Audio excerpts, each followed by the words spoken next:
Ayúdame a creer tu palabra.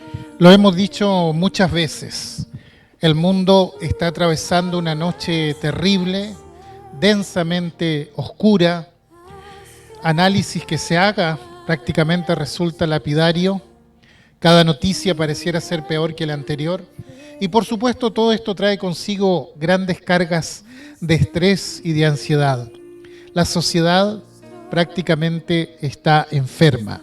Y no me refiero al coronavirus únicamente, estoy hablando de una patología mucho mayor que abarca diferentes esferas, mayormente lo que es la esfera moral y la esfera espiritual. Sin embargo, la Iglesia de Cristo aún milita, es decir, la esperanza está. Y esa es la bandera que debemos ondear más alto que nunca.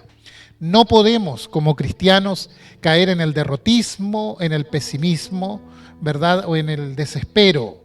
Pero claro, una cosa es decirlo y otra es vivirlo, ¿verdad?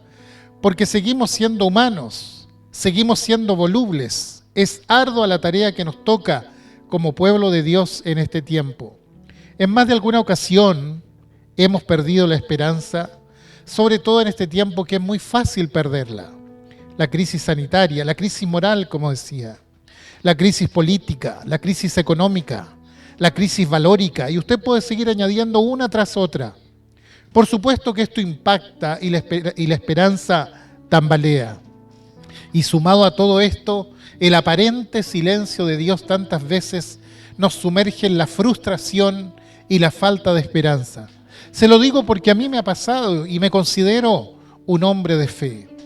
No obstante, cuando entendemos lo que la desesperanza significa, podemos reconocer que no hay causa justificada para la presencia de ella en la vida cristiana.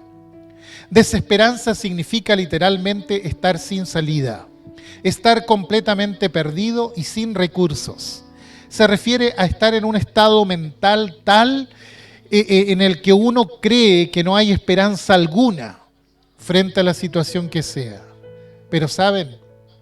La desesperanza deshonra a Dios, degrada al Todopoderoso a una mera fuerza impotente que insinúa no solamente que Él no puede, sino que además incumple sus promesas. La desesperanza en la práctica supone un rechazo de las Escrituras como palabra de Dios.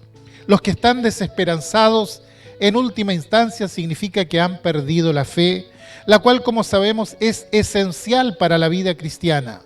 Los que han caído en la desesperanza ponen su mirada en los recursos del mundo en lugar de confiar en la capacidad de Dios. Los que han perdido la esperanza, como dice Hebreos 12:3, se cansan hasta desmayar. Ahora, a pesar de lo trágica que es la desesperanza, no es algo desconocido para nosotros, los cristianos, como decía al inicio. Muchas veces de lo que quisiéramos, muchas veces más de lo que quisiéramos, la desesperanza está presente en nuestras vidas. Esta es la razón por la que Cristo nos insta a todos a orar siempre y no desmayar. El mismo Pablo, un gigante espiritual para nosotros, tuvo problemas con la desesperanza, pero venció. Les confesó a los corintios que casi perdió la esperanza de conservar la vida, pero venció esta sensación por medio de confiar en Dios. Allá en 2 Corintios capítulo 1 les dice: porque hermanos, no queremos que ignoréis acerca de nuestra tribulación que nos sobrevino en Asia, pues fuimos abrumados sobremanera, más allá de nuestras fuerzas, de tal modo que aún perdimos la esperanza de conservar la vida. Pero tuvimos en nosotros mismos sentencia de muerte, para que no confiásemos en nosotros mismos, sino en Dios que resucita a los muertos, el cual nos libró y nos libra, y en quien esperamos que aún nos librará de tan gran muerte. El profeta Habacuc, que es un profeta que quisiera que consideremos en este minuto, allí en el Antiguo Testamento, él también confesó ser sensible a la desesperanza. Allí en su libro, capítulo 1, versos 2 al 4, dice: ¿hasta cuándo, oh Jehová, clamaré y no oirás? Y daré voces a ti a causa de la violencia y no salvarás? ¿Por qué me haces ver iniquidad y haces que vea molestia? Destrucción y violencia están delante de mí, y pleito y contienda se levantan, por lo cual la ley es debilitada, y el juicio no sale según la verdad. Por cuanto el impío asedia al justo, por eso sale torcida la justicia. La vulnerabilidad de este profeta a las tentaciones de la desesperanza constituye una gran lección para nosotros. En este texto se dice del profeta que incluso da voces a Dios. La frase significa literalmente gritar o rugir de dolor. Habacuc deseaba literalmente dar gritos. Había estado durante mucho tiempo protestando por las injusticias que veía a su alrededor y nada hacía parecer que Dios las tuviera en cuenta. Es más, del texto que hemos leído parece incluso deducirse que ni siquiera al gritar a Dios valía la pena. La desesperanza se había apoderado de él. Al igual que este desconcertado profeta, nosotros también forcejeamos muchas veces con problemas. Oramos a Dios insistentemente pidiéndole ayuda, pero solo obtenemos silencio, sin entender que a veces también el silencio de Dios es una respuesta. Y caemos en la desesperanza. Como decíamos, este sentimiento es muy peligroso y traicionero, porque sin darnos cuenta la desesperanza destruye varias cosas en nuestra vida y nos da una visión negativa de la soberanía de Dios. Quiero en esta hora compartir brevemente algunos efectos de la desesperanza. En primer lugar, la desesperanza destruye la fe en Dios. Habacuc se dirigió a Dios como Jehová, literalmente le dijo que Él era el Dios de pactos con Israel y por tanto se esperaba de Él que sustentara y protegiera a aquellos con quien Él había firmado esos pactos. En otras palabras, estaba insinuando que Dios estaba descuidando a su pueblo, ya que no estaba cumpliendo los pactos que había establecido. Es decir, que el cuidado prometido estaba faltando. La acusación de Habacuc suena casi blasfema, pero antes de juzgarle debemos pensar cómo reaccionamos nosotros cuando estamos en circunstancias difíciles. Nuestra fe puede que sea lo primero que muere cuando la desesperanza nos ataca. Cuando nos vemos rodeados de problemas, tendemos a olvidar las promesas y el poder de Dios y nos parecemos al salmista diciendo allí en el Salmo 22, Dios mío, ¿por qué me has desamparado? ¿Por qué estás tan lejos de mi salvación y de las palabras de mi clamor? Dios mío, clamo de día y no respondes, y de noche y no hay para mí reposo. El rey Saúl constituye un ejemplo de lo mortal que puede ser la desesperanza para la fe de una persona. La derrota que sufrió en el monte Gilboa no se debió a la fuerza de los filisteos, sino a la desesperanza en la que cayó, que destruyó la seguridad y la confianza en el poder de Dios. La fe de Saúl fracasó, su espíritu se deprimió y su ánimo se destruyó. Se dejó vencer por la desesperanza y sin fe sus tropas tenían poca posibilidad de vencer en la batalla que iban a librar al día siguiente.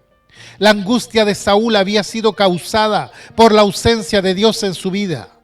Habacuc estaba cerca de esta misma derrota cuando gritó las palabras que leímos anteriormente. Ni Habacuc ni nosotros dejamos de creer que Dios puede corregir los males de esta sociedad o solucionar los problemas que nos agobian o las enfermedades que nos debilitan, sino que muchas veces lo que nos preguntamos es si Dios realmente le importan o si nos ha olvidado. Así como Habacuc, en muchas ocasiones sentimos la tentación de gritar a Dios para que se fije en nosotros, para lograr su atención. No entendemos el aparente éxito de los malos y el fracaso de los buenos. Vemos la inmoralidad que nos rodea, de los políticos, de la sociedad en general, la violencia, las catástrofes naturales, el sufrimiento de los pobres, la ruptura de las familias y nos preguntamos, ¿dónde está Dios? ¿Cómo puede permitir Él que sucedan estas cosas tan horribles? Todas estas preguntas pueden hacer tambalear nuestra fe si no entendemos que la respuesta está en primer lugar en lo que dice Lucas 18:1 de orar siempre y no desmayar, y en segundo lugar entender como Habacuc lo entendió finalmente, que el silencio de Dios no significa que Él nos haya abandonado. Cuando los problemas de este mundo se agolpan sobre nuestras vidas, nosotros los cristianos debemos más que nunca fortalecer nuestra fe en la sabiduría o en la soberanía permanente y perpetua de Dios. No sobreviviremos a los peligros de este mundo hostil en el que vivimos, lleno de mentiras y engaños, sin una fe en Dios que confía y es absoluta. Cuando permitimos que la desesperanza destruya nuestra fe en Dios, entonces es cuando nosotros perdemos toda esperanza. En segundo lugar, la desesperanza estimula los conflictos, los pleitos y la amargura. Cuando los que están atrapados en la desesperanza confían en su propia sabiduría para resolver sus problemas, la situación sencillamente empeora. Aquellos que pasan por alto la palabra de Dios se distinguen por estar siempre preparados para culpar a otros por sus problemas. Llegan a ser expertos en criticar y guardan rencor a todos los que no están de acuerdo con la sabiduría, entre comillas, de ellos. Habacuc dice: destrucción y violencia están delante de mí, y pleito y contienda se levantan. El profeta no veía salida, solo veía más conflicto, veía destrucción, violencia, pleito y contienda. La pérdida de la fe por la desesperanza le hacía sentirse muy afligido. En tercer lugar, la desesperanza hace que la victoria parezca una derrota. La desesperanza nos conduce a rendirnos a los subterfugios de Satanás. El ver todo negro nos hace perder la visión. Creemos que no podemos vencer. El libro de Proverbios nos advierte acerca de esto con estas palabras. Proverbios 24:10. Si fueres flojo en el día de la angustia, tu fuerza será reducida. Los que se rinden a la desesperanza no pueden disfrutar la victoria que viene por confiar en Dios. Como cristianos que somos, debemos tomar la decisión de que confiaremos en el poder de Dios, cualquiera que sea la situación que pasemos y por muy insostenible que parezca. Debemos tener una confianza absoluta en lo que Dios puede hacer. Debemos estar preparados para los ataques de la desesperanza, para no someter a derrota la victoria que es nuestra en Cristo Jesús. Pablo escribió a los romanos allí en el capítulo 8. ¿Qué pues diremos a esto? Si Dios es por nosotros, ¿quién contra nosotros? ¿Quién nos separará del amor de Cristo? ¿Tribulación, o angustia, o persecución, o hambre, o desnudez, o peligro, o espada? Antes en todas estas cosas somos más que vencedores por medio de aquel que nos amó.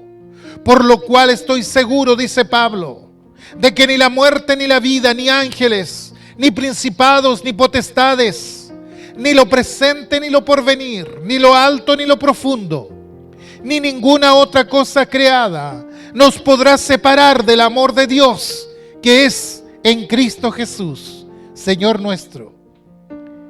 En cuarto lugar, la desesperanza culpa a Dios.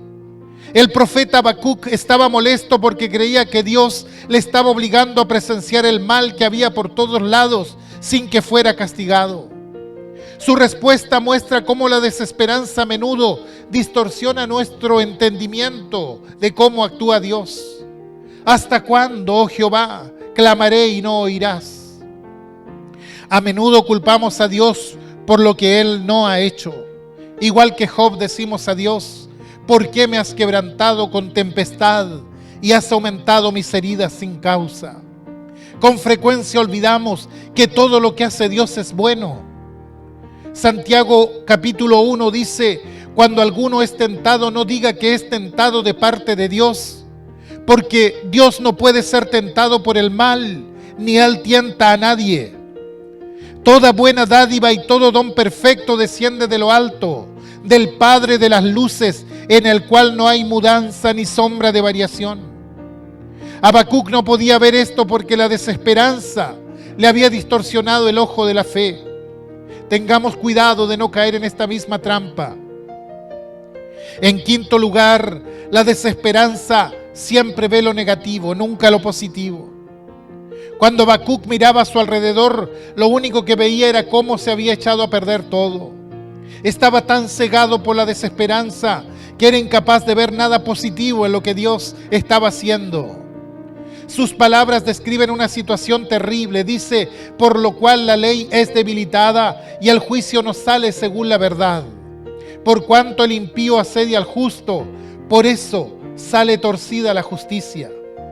En primer lugar, afirmaba que la palabra de Dios era vista con desprecio. Esto es, debilitada, que estaba muerta, sin fuerzas, paralizadas. Para Habacuc la palabra de Dios había llegado a ser ineficaz. En segundo lugar, afirmaba que la justicia no se veía, al no salir según la verdad. La justicia, según él, era injusticia. Y en tercer lugar, afirmaba que aquellos que defendían la justicia eran tratados con hostilidad, con amenazas y traición. Por eso dice que la justicia salía torcida. Todo lo que se relacionaba con la verdad era maltratado y parecía que no había nadie, ni siquiera Dios, que corrigiera el asunto. Este negativismo de Habacuc se ve a menudo en cristianos atrapados por la desesperanza. Son incapaces de ver bien alguno y tampoco ven perspectiva alguna de que su situación pueda llegar a cambiar. El Salmo 42:3 es un ejemplo de cómo la desesperanza puede llegar a impregnar de negativismo nuestra vida cuando dice: fueron mis lágrimas, mi pan de día y de noche, mientras me dicen todos los días, ¿dónde está tu Dios? Debemos seguir el ejemplo de Cristo para evitar el peligro de la desesperanza. Él se vio incomprendido por los suyos. Los apóstoles le abandonaron. Uno de ellos le traicionó y otro le negó, pero él tenía claro que todo túnel tiene un final, que siempre hay una luz, y él siguió a pesar de todo haciendo la obra que tenía que hacer. Debemos hacer la obra que tenemos por delante, no permitiendo que la desesperanza centre nuestra atención en lo negativo. Puede que haya delante de nosotros muchos aspectos negativos, como los hubo delante de Habacuc o delante del mismo Señor Jesús. Pero no seamos ciegos a los aspectos positivos, porque los hay. Busquemos aún en la oscuridad. La luz también se encuentra dentro del túnel. En sexto lugar, la desesperanza quiere la solución ahora mismo. Está claro que Habacuc había estado orando acerca de los males que le rodeaban durante mucho tiempo. De hecho, había empezado a perder la esperanza de que se le diera respuesta. Creía que Dios no estaba escuchando y que no respondería. Su tono de voz llegó a ser exigente. Quería que Dios respondiera ahora mismo. Dice: y daré voces a ti a causa de la violencia y no salvarás. Esto revela otro sutil comportamiento de la desesperanza. Hace que nos volvamos impacientes. Es cierto que muchos damos muestras de esta impaciencia, sin embargo pocos estamos dispuestos a reconocerla. Es difícil esperar en Dios cuando estamos rodeados de injusticia. Es difícil reposar confiadamente en las provisiones de Dios cuando el mal parece que es el que triunfa. Muchos somos como Habacuc al desear que Dios actúe según las fechas que indica nuestro propio calendario y no dar muestras de confiar en Él. El rey David confesó su error en este aspecto. Se dejó llevar por la angustia y la desesperanza lo venció. No le parecía que los ruegos que presentaba a Dios estaban siendo atendidos y exclamó: cortado soy de delante de tus ojos. Todo le parecía oscuro y sin esperanza. Pero la esperanza llegó. Cuando David reflexionó sobre su impaciencia, afirmó diciendo: pero tú oíste la voz de mis ruegos cuando a ti clamaba. Debió haberse entristecido cuando recordó esa situación y pensó cómo pudo habérseme ocurrido pensar que Dios no se preocupaba. ¿Cómo pude haber llegado a la conclusión de que Dios me había cortado? Al mirar atrás, él vio que fue realmente un necio al creer que Dios abandona a los que le obedecen. Debemos animarnos por la fidelidad de Dios. Debemos esforzarnos por cultivar la fe que confía y que no insiste en que Él actúe ahora mismo. En séptimo y último lugar, la desesperanza destruye toda esperanza para el futuro. Habacuc no creía que en el futuro pudiera llegar el bien para su pueblo. Había llegado a la conclusión de que la situación de Judá solo podía empeorar. Los cristianos debemos entender que la esperanza para el futuro desaparece cuando la desesperanza vence nuestra fe en el presente. Ya Dios había advertido a los suyos acerca de esto. Si ellos rechazaban la voluntad de Dios, toda esperanza se perdería. Dice Deuteronomio 28:66, y tendrás tu vida como algo que pende delante de ti, y estarás temeroso de noche y de día, y no tendrás seguridad de tu vida. Qué situación tan terrible la que uno se puede encontrar cuando vive sin esperanza toda la vida. La esperanza del cristiano es segura y firme ancla del alma, dice Hebreos 6:19. Se sustenta en una fe que confía en que Dios tiene el poder y el deseo de darnos un glorioso futuro a todos sus seguidores. Dios ve el final desde el comienzo. Nosotros solo vemos el comienzo, pero como cristianos que somos, hemos recibido una esperanza eterna que es segura y que es firme. Esta esperanza nos debe permitir confiar en Dios, aunque no podamos ver el final ni entender los motivos. La desesperanza es un cruel peso que a menudo captura y destruye a los seguidores de Dios. Como cristianos debemos guardarnos de este mal y vencer la tentación de caer en ella. Los que sean capaces de superar la desesperanza hallarán grandes bendiciones. Durante la Guerra de la Independencia de los Estados Unidos contra los franceses, antes de ir a la guerra, alguien diseñó una bandera en la cual pusieron un lema. Ese lema decía: no perdamos la esperanza, porque Cristo es nuestro líder. Nosotros, como soldados cristianos que somos, estamos luchando contra las fuerzas de Satanás. Animémonos con el mensaje de esta bandera. Jamás perdamos la esperanza, porque Cristo es nuestro líder. Seguro que en nuestra vida vamos a seguir encontrándonos con injusticias, con cosas que nos ocurren y no sabemos por qué. Ello hará que la tristeza nos invada y tendremos tentación de retirarnos de la batalla. Pero aún en esos momentos debemos tomar la determinación de que vamos a mantener la fidelidad a Dios, y de que jamás tocaremos a retirada. Mostraremos paciencia y fe en todas las persecuciones y problemas que nos toque padecer. Termino con las palabras de 2 de Tesalonicenses, capítulo 1, versículo 4. Dice: tanto que nosotros mismos nos gloriamos de vosotros en las iglesias de Dios por vuestra paciencia y fe en todas vuestras persecuciones y tribulaciones que soportáis. Que el Señor nos ayude, que Dios nos bendiga y nos permita atesorar la esperanza en nuestros corazones, aún en medio de estos tiempos difíciles que estamos viviendo.